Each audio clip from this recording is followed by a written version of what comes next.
Hello and good afternoon. Conversation 3. This is our last content lecture. Time flies. We are a week ahead. As you may know, holidays will have to be made up for other classes in a couple weeks, but we just kept going forward without worrying about that because we're online. So today is week 13. Next week is the exam review, and I have to put together the schedule for the exam for each individual student. But basically the plan is to have the same schedule as the midterm, okay? It's going to be different days because it's going to be in June. I'll post it once I figure out exactly if it's okay considering the restrictions for the coronavirus, but you should come to my office. If for some reason that's not possible, then Zoom is a second option, but I prefer you to come to the office, okay? I know there's a few students who want to, so you have that option, but let's put it this way. I want to see you too. I prefer to have a chance to meet you and to see what you look like and to see how you do in an actual physical space, okay? Zoom is sometimes better in some certain senses, but it's different. So it's good for you to do both, I would say. So if you are able to come, unless you have a good excuse, right, a very good excuse, I would like you to come to my office. Now, the exam schedule has not been set yet. I asked Friday if I could figure it out, and I was told next week. So hold your emails. I will post the schedule, potential schedule, and if you're available then, good, pay attention to it. If you don't tell me that you can't come and you miss it, that is your responsibility, not mine. I don't need people, emailing me, June 25th saying, Professor, can I do my exam? No, you can't. You have to do it you have to communicate with me. This is a communication class. I know it's usually one-way communication, but you need to express yourself and you need to tell me if there's an issue, we need to sort it out before the exam. So sometime in the second week of June, first week and second week of June, you will have your interview. And the plan is for you to join me here in room 436, right around the corner from the English department office. It's on the same floor. And if you're a freshman, hey, it's nice to go and see the building that you're supposed to be studying in. The weirdest thing about last spring was that when students were coming in for their exams, they were like, where is, my classroom? That's not normal that you would be, lost in the building the day you're taking your exam. So we live in a different world. Just pay attention to the cyber campus. Please listen carefully to this, right? Recorded lecture. Make sure you hand in your presentation. You only have a couple days left. Make sure that's handed in. Put your student number on everything, on the file name, on the email, okay? It doesn't matter if your name is Susie or Eugene or Mohammed or Zarina. Sorry, Zarina, you're the first Kazakh name that came to my mind. But it doesn't matter what your name is. I appreciate your name. It matters what your name is, but for the purposes of grading, please put your student number with your name on the file name, okay? On your email, in the document, if there's a document, okay? If they get detached when I print them and I save them, and then I don't know who's presenting or who's giving me material. So please, make sure your student number is labeled on everything, and then it makes it easy for me, okay? Nothing gets lost. So this is the last chapter. As you know, you are not supposed to do a self-introduction on the first midterm anyway, so be sure, definitely I'm not going to ask who you are, all right? You don't have to do that this time. You should practice that question because it's the question everybody asks in every interview at the beginning. But this chapter in particular is a bit different. Don't worry, next week I'll tell you about the exam. number of questions, how long they're supposed to be, evaluation. Let's just deal with that next week. This week is for the content of chapter 10. I like this one because I like I like imaginary things. English literature majors, some of them like realism, some of them like biographical work.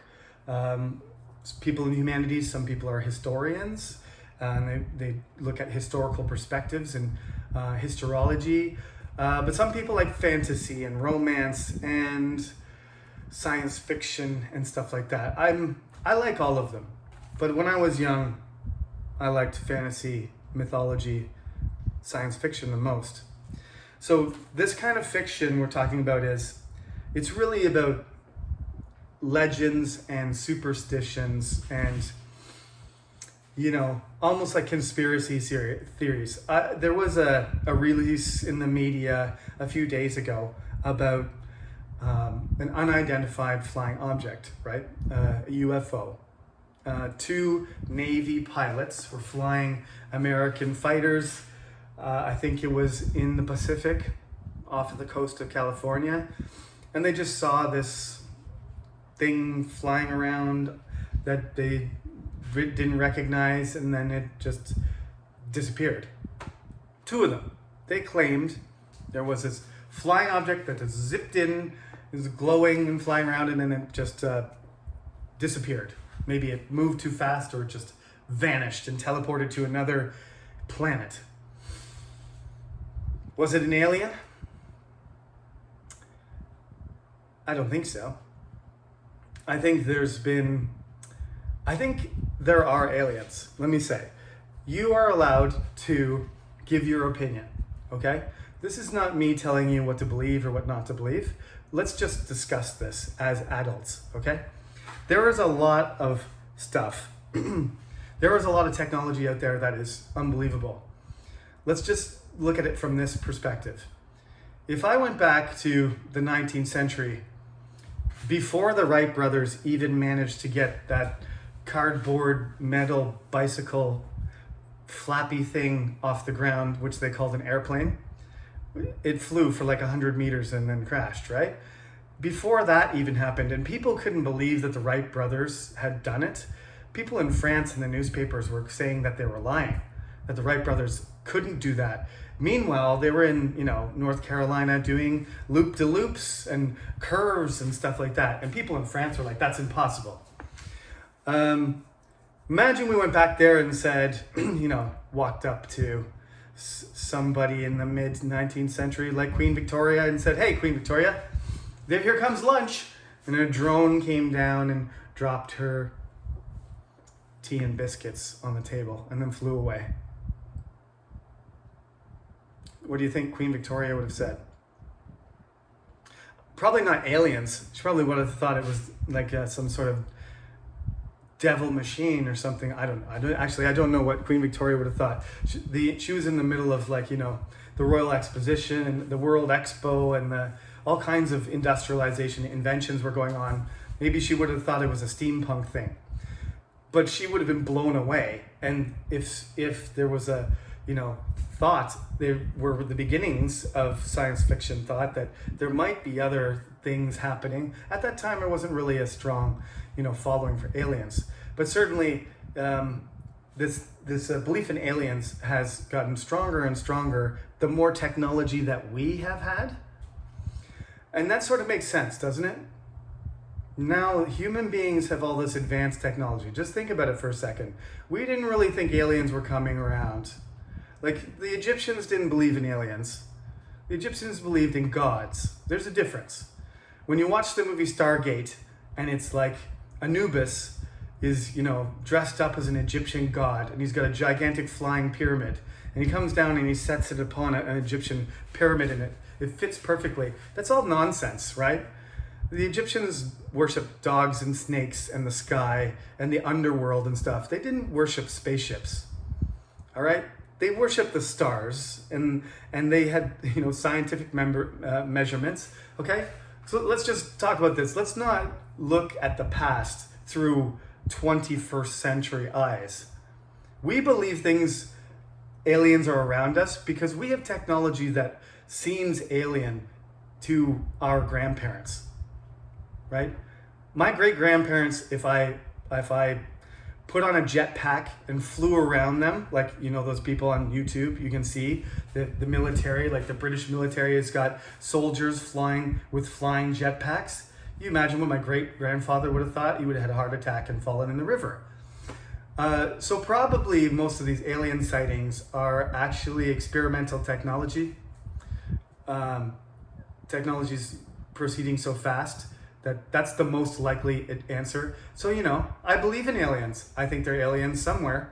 Are they here? Do they have the technology to be watching us and we don't know?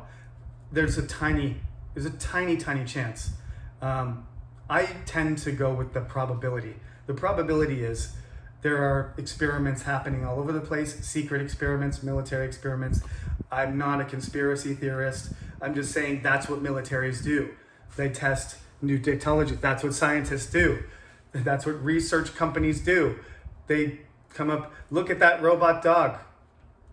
That's scary as hell. That's not an alien. We built that robot dog that opens doors, right? And the robot dogs they're using in New York. Just remember, technology's progressing faster than you think. You're allowed, if you're not interested in fantasy, you can go that direction. You can talk about something, right? I can't believe my eyes. That's what it says in the listening story. And if some of you are listening to the MP3s, listen to the story. It's talking about Bigfoot and Loch Ness Monster. But now we have, you know, science fiction futuristic versions of this. There's crop circles. There's, you know, alien visitations. There's mutants. There's all kinds of things. Most of these things are not likely scientific or we don't have concrete evidence of them. So it's not something mainstream, and it's not something we should consider a threat. Other things are, right? Other things are. We don't see very many people walking around saying, you know, I was climbing the mountain yesterday and I saw some smoke coming from a cave, and I took a peek in there and there was a dragon curled up on a pile of gold. These stories did get told. When people discovered Africa and they came back, they basically said, Africa's full of monsters. There's these gigantic armored monsters with huge teeth that eat people. There's animals that have necks so long that they're taller than trees, right? There's these spotted cats that can run faster than any other animal I've ever seen, right? There's these enormous animals with long noses that can just step on a human and break him in half. These are the things that eventually human beings got used to. But you imagine you were the first human being from Europe to see a hippopotamus. It would be terrifying, right? Especially if you didn't realize hippopotamuses are aggressive. So if you were trying to take a look at one and you got between it and its water hole, it would eat you. It would crush you and eat you. And that would have made everybody else pretty afraid. And when you shot it with a gun, it didn't kill it because its skin is so thick. These are real life monsters. There are real life monsters too. So, you know, this chapter is mostly about fantasy creatures, but it says real and legendary creatures, okay?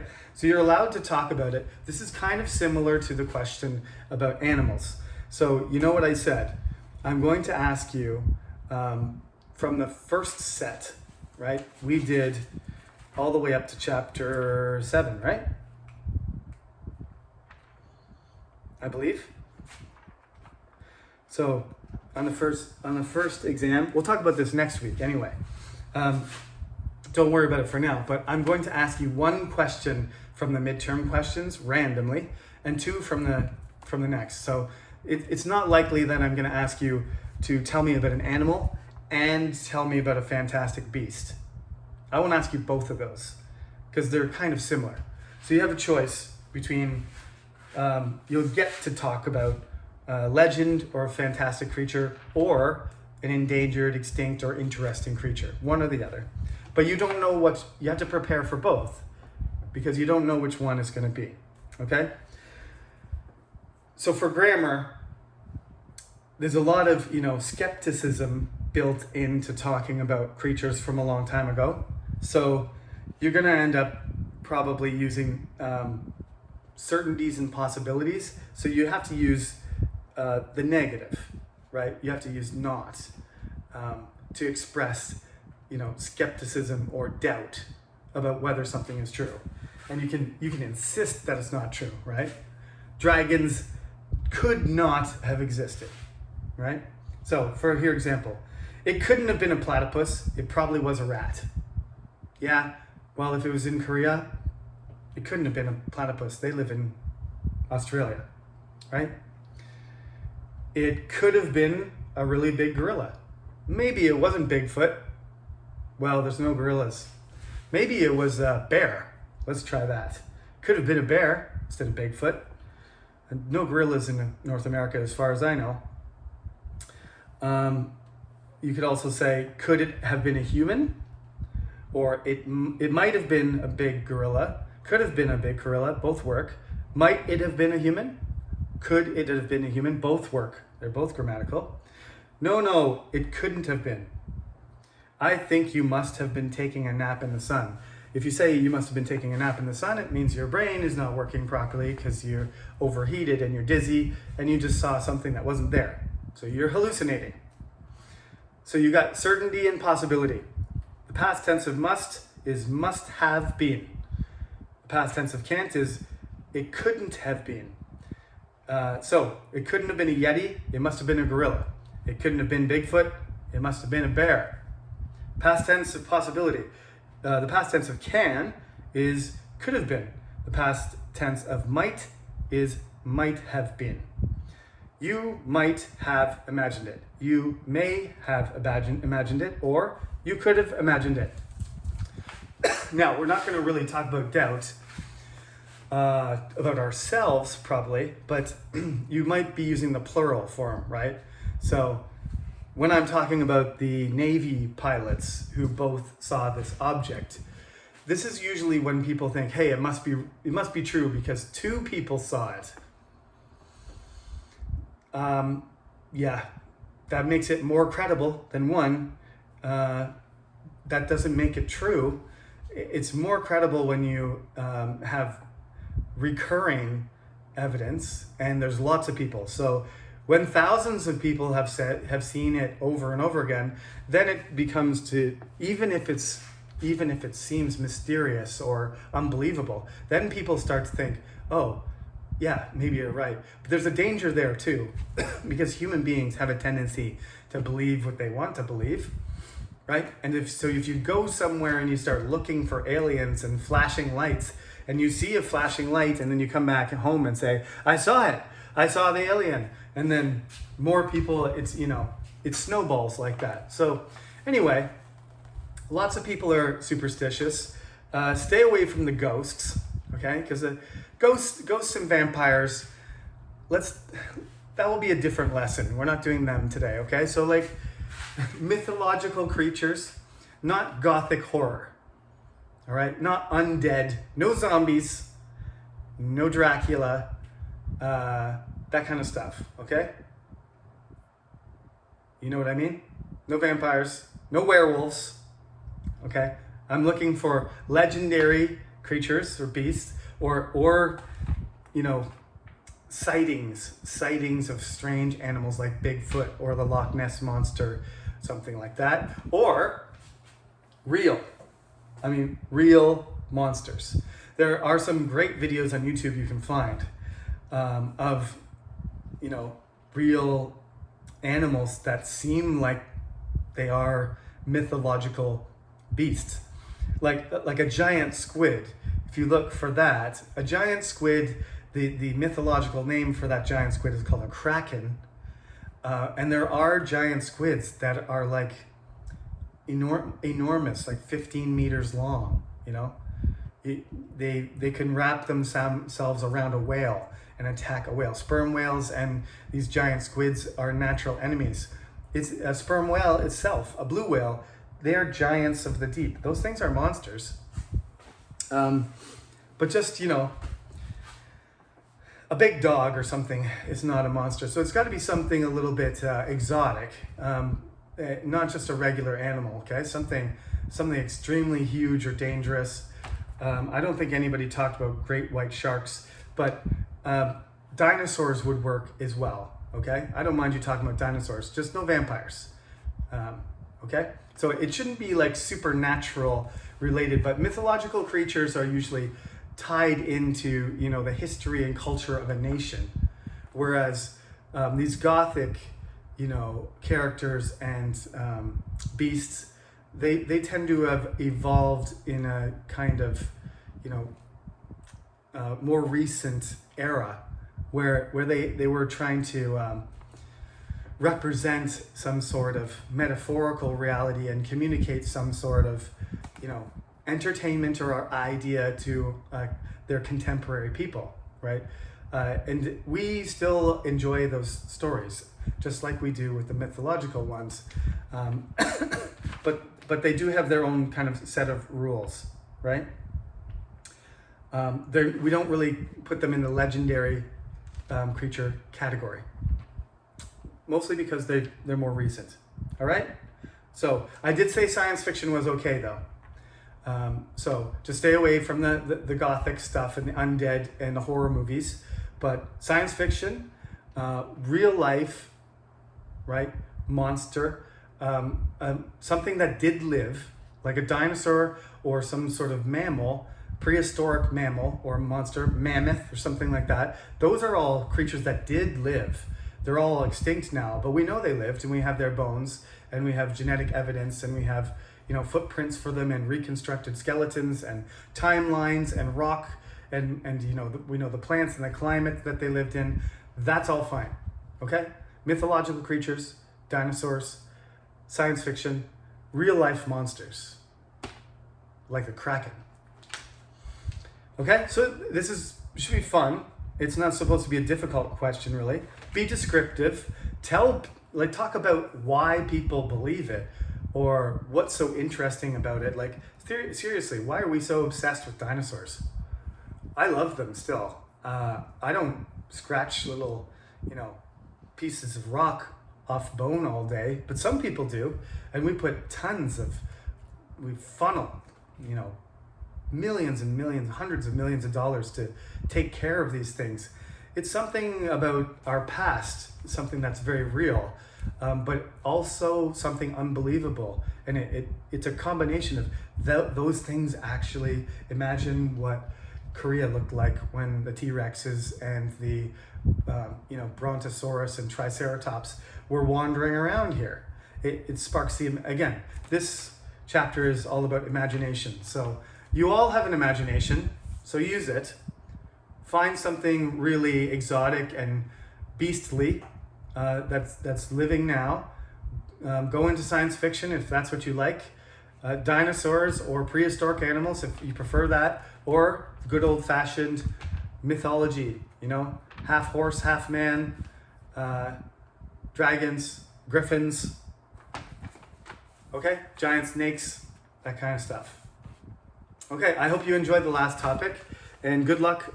Remember, you got to get your presentations in on time. If you're late, there's a penalty. You can still hand it in, but if you're late, there's a penalty. So get them in on time. And one more lecture to handle the exam review, and then I'll see you in the interview after that. As usual, any questions, send them to me by email. Be happy to help you out. Thank you for tuning in, and I'll see you next week.